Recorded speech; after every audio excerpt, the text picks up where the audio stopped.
dedicating my life to teaching people about natural living for 26 years.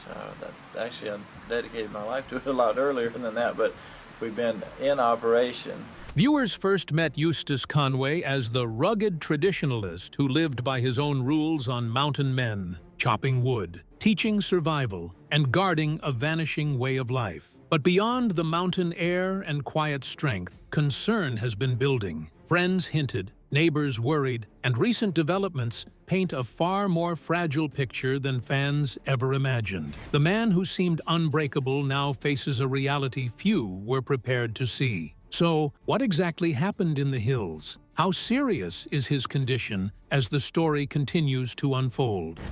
Fame, law, and the collision. No one escapes. In 2012, the quiet life of Eustace Conway, a man who had spent decades mastering the ways of the wilderness, shifted forever.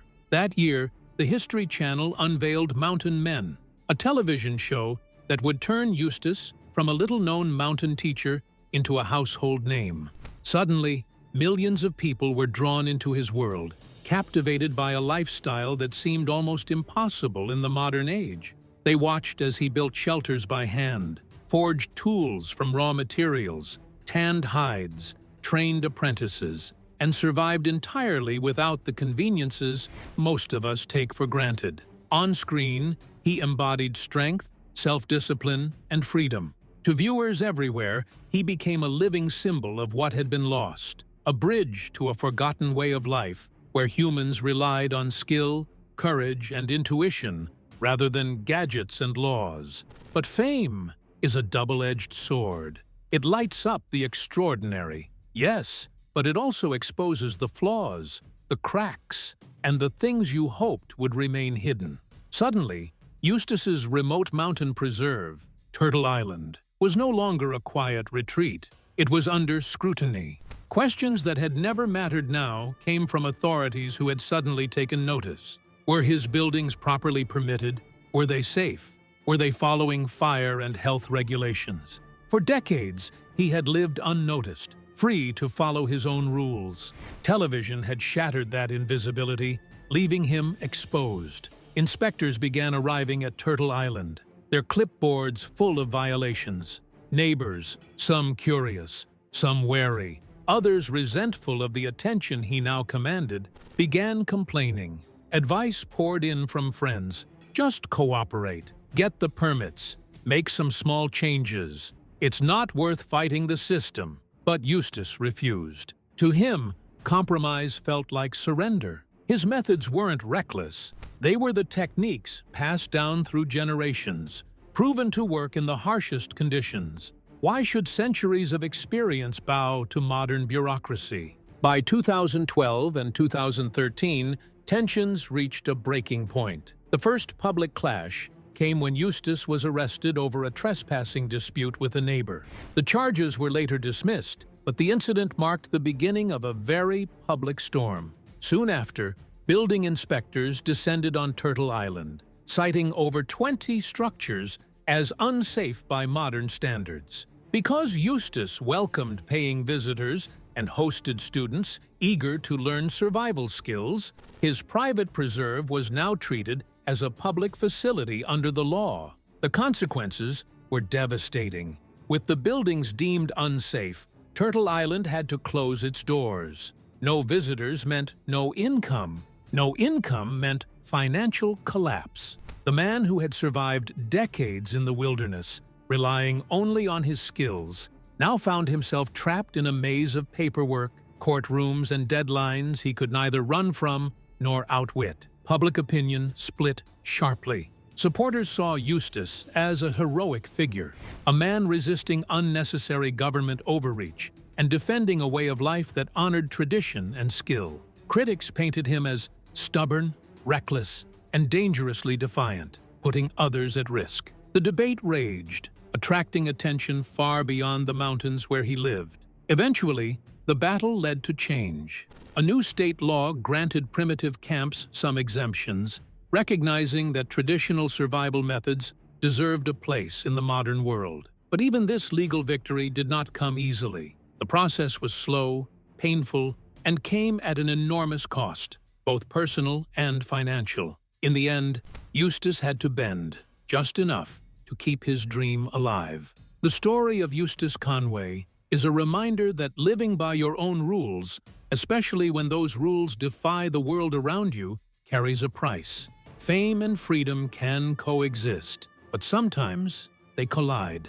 And when they do, even the strongest must navigate the sharp edges of modern life. Was the struggle limited to the flouted standards? Did he face more struggles from other quarters? Let's journey further into the details of Eustace Conway's struggles and what became of him after the whole battle. What remains after the fight? For years, the fight with the law refused to let go of Eustace Conway. Court dates kept coming, paperwork never seemed to end, and the costs, both financial and emotional, kept piling up. What began as a clash over land use and lifestyle slowly became a heavy burden. Money that could have gone into teaching or caring for the land was spent on lawyers. The taxpayers paid $1,500 for the report. Peace of mind was replaced with constant tension.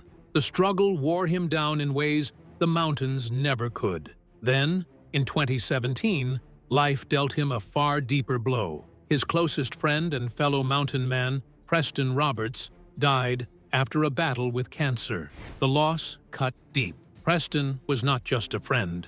He was a brother of the spirit. He understood Eustace's stubborn love for old ways, his resistance to modern systems, and his need to live by his own rules. With Preston gone, a quiet emptiness settled in, one that no amount of work or wilderness could fully fill. By the time most of the legal storms finally cleared, Eustace had changed. Time had caught up with him. Stress had left its mark. Grief had softened the sharp edges of his once fiery presence. When Turtle Island Preserve reopened, it did so on a smaller scale. The gates were open again, but not as wide as before. Programs continued, yet under tighter regulations and closer oversight. The original dream survived, but it was reshaped by reality. Today, Eustace is in his 60s. He still lives on the land he fought so hard to protect. He still teaches young people how to live with their hands, their minds, and the earth working together. He still believes deeply in ancestral skills, fire-making, tracking, shelter building, and self-discipline. But his pace has slowed. He appears on television far less than before. The intense fire that once blazed so brightly now burns lower and steadier. It hasn't gone out. It has simply matured. I'm living like the American heritage pattern of all of our ancestors and the modern world. Around him, a new generation has stepped forward. Younger apprentices now help carry the vision. They choose a hard, uncertain path instead of an easy, comfortable one, just as Eustace did decades ago. They learn not only skills, but patience, humility, and endurance. Turtle Island continues to survive through program fees, donations, and the occasional income from media appearances. Money remains a constant concern, which feels almost ironic for a man who once dreamed of living completely outside modern systems. How people see Eustace Conway depends greatly on what they value. Some see a hero, someone who refused to bend, who stood his ground against laws he believed were wrong, and who proved that another way of life was possible. Others see a reckless dreamer, someone who pushed too far, ignored reality, and was eventually forced to compromise. The truth likely lives somewhere in between. What cannot be denied is this: Eustace lived as freely as modern America allows, and discovered how expensive that freedom can be. He chose his path early and never walked away from it, even when that path led him through courtrooms instead of forests, stress instead of solitude. Turtle Island still stands. The lessons are still being passed on, and the man who once seemed to step out of time is still there, working, teaching, and holding tightly to a way of life he believes the world cannot afford to forget. So, who is Eustace Conway? What kind of life has he been living? What do people have to say about him? Let's find out what his early life was like. A boy who never belonged to his time.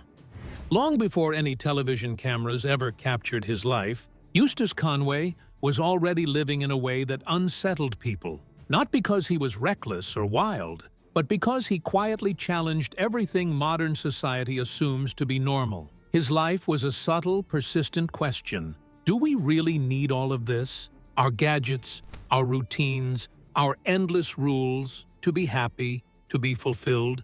Born in 1961 into a well-educated upper-middle-class family in South Carolina, Eustace's early years looked, at first glance, entirely ordinary. His father worked as a chemical engineer, and his mother maintained a calm, orderly home for her children. There was no hardship to escape, no trauma to overcome, no dramatic reason to reject the life society had laid out for him. The house was comfortable, the streets safe, and the future mapped neatly for him. And yet, even as a small boy, Eustace seemed out of place. While other children saw forests and rivers as playgrounds, he saw teachers. While his family went camping on weekends for fun, he imagined staying forever, living among the trees and streams as if the modern world had never existed. He learned the skills of hunting, tracking, and survival from his father. But for him, these were not hobbies or temporary adventures. They were the language of life itself. As he grew, the distance between Eustace and the world around him only grew wider. His siblings followed the expected path: school, college, careers, and the comfort of conventional success. Eustace, however, felt trapped by the same structures that offered security to others. The noise of city life, the endless rules, the reliance on systems he could not trust. It all felt unnatural, almost suffocating. He saw a world wrapped in conveniences and technology, a world that had forgotten how to exist simply, a world that was increasingly disconnected from the land itself. By the time he was 17, he made a decision that left his family stunned. Without fanfare, without an elaborate goodbye, he walked away. He abandoned the familiar world of his upbringing and entered the wild Appalachian Mountains with a single unwavering purpose: to live exactly as the pioneers of early America had lived. No electricity, no plumbing, no engines, no compromises. He would not modernize, adjust, or negotiate. He wanted to step entirely outside society and see if a life lived in harmony with nature, stripped of all conveniences, could endure. It was not an act of rebellion, though it appeared so to outsiders. It was not impulsive defiance. It was, above all, a profound conviction. Eustace's choice was driven by an unshakable belief that life had been lost somewhere between skyscrapers and shopping malls, that survival had become more about comfort than skill, and that true understanding could only be found in simplicity, in patience, in knowing the world through your own hands and your own eyes. This single choice, to leave civilization behind, would define everything that came after. It shaped the man he became, the fame that would eventually find him through television and media, the lessons he would teach, and even the struggles he would face. It was a life that defied easy explanation, a story that challenged assumptions about success, happiness, and the paths we follow. And from that moment in the mountains, Eustace Conway's journey began. A journey that would intrigue, inspire, and sometimes unsettle anyone who dared to look closely at it. What is Eustace up to today? Where does he stay? Does he have plans to return to the screen? Let's delve into the details of Eustace Conway's captivating way of life. A quiet rebellion. Eustace Conway is still out there at Turtle Island, living a life that feels almost untouched by the noise of the modern world. While so much around us moves fast, loud, and endlessly connected, he moves at a different pace, one shaped by the land, the seasons, and the quiet discipline of hands-on work. Watching him feels like taking a deep breath you didn't know you were holding. There's something deeply soothing about seeing a person fully present in what they're doing, whether that's shaping wood, tending the land, or passing knowledge from one generation to the next. There's no rush in the way Eustace works. Every movement has purpose. Every lesson is grounded in experience rather than theory. As he learns, he teaches, And as he teaches, he continues to learn. That balance is rare. In a world where expertise is often measured by certificates and online credentials, he reminds us that true mastery comes from doing, failing, trying again, and staying curious.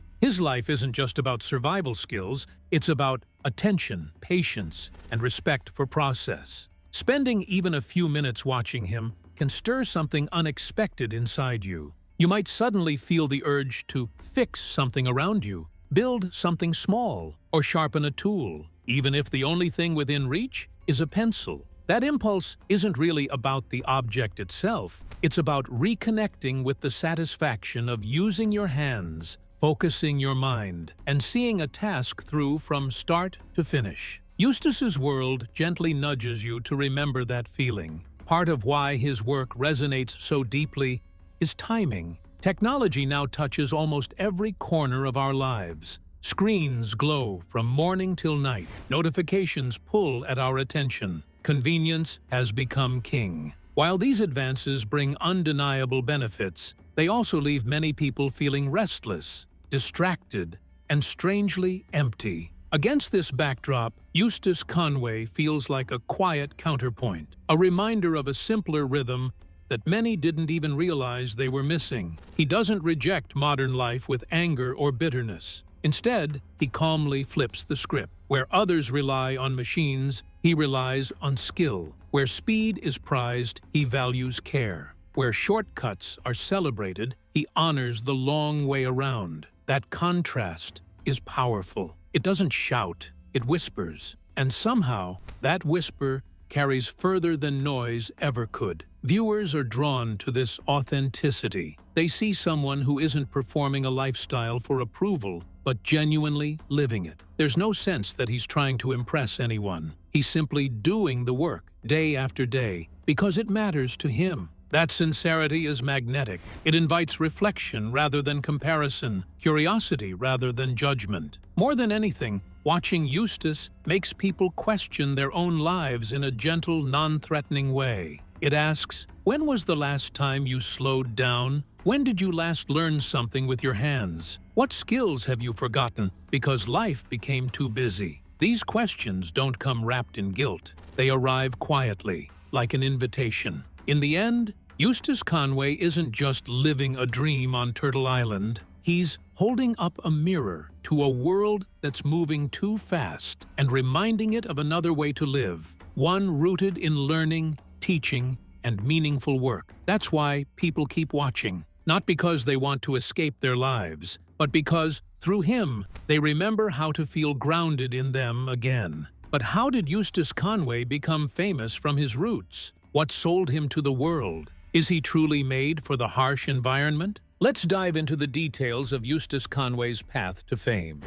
Building a life from the ground up. Life in the mountains was harsh, slow, and unforgiving. But it was exactly the life Eustace Conway was made for. While others might have seen the endless slopes, biting winters, and relentless solitude as a punishment, he saw a challenge, a teacher, and a playground all in one. He thrived where most would falter. Each day demanded grit, patience, and ingenuity, and Eustace had them in abundance. He built his own shelters, shaping wood and stone with nothing more than hand tools. He hunted and cultivated his own food, learning to live directly from the land rather than the store. Every day, he practiced skills that humanity had relied on for centuries, but had long forgotten. He mastered fire, rope, knots, and traps. He tracked animals, tanned hides, and crafted tools. Each skill was a link to the past, a whisper of knowledge handed down through generations. With every passing season, Eustace's abilities grew, as did his quiet reputation. Word spread slowly among those who sought life in its most raw, authentic form, those who hungered for knowledge the modern world had abandoned. But Eustace was never performing. There were no cameras recording him, no sponsors backing him, no audience to cheer. There was only life, in all its extremes, the scorch of summer sun, the bite of winter frost, moments of triumph, and moments of failure. He did not merely survive, he lived fully, deliberately, and with a courage most people never had to summon. His ambition knew no bounds. At one point, Eustace set off on a journey that would take him across the entire United States on horseback. He traveled thousands of miles, from the Atlantic Ocean in the east to the Pacific in the west. For 2 long years, he relied entirely on his own skills, sleeping under open skies,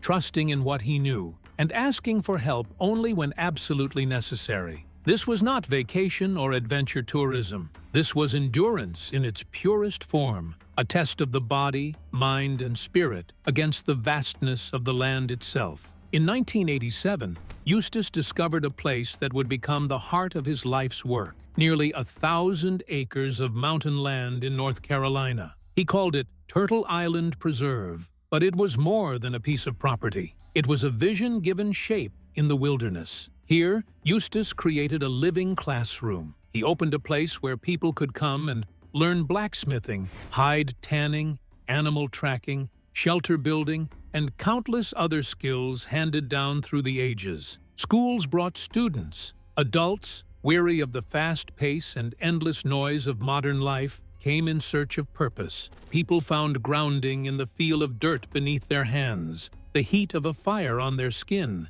and the satisfaction of work done with patience and care. Eustace never married, and he never had children. Turtle Island became his family. His students, his followers, and the knowledge he preserved became his legacy. For decades, he lived quietly, teaching, building, and holding on to skills he believed the world could not afford to lose. And then, slowly but surely, the world began to take notice. Modern society, finally aware of the value of what he was doing, began to recognize the life of a man who had devoted himself entirely to living and teaching a truth that so many had forgotten. Eustace Conway had not merely survived the mountains. He had transformed them into a sanctuary for anyone willing to learn how to truly live. So, what do you think about Eustace Conway's struggles and tough experiences? Do you think he would return to the screen? We'd love to hear your opinions in the comments below. And don't forget to like and subscribe.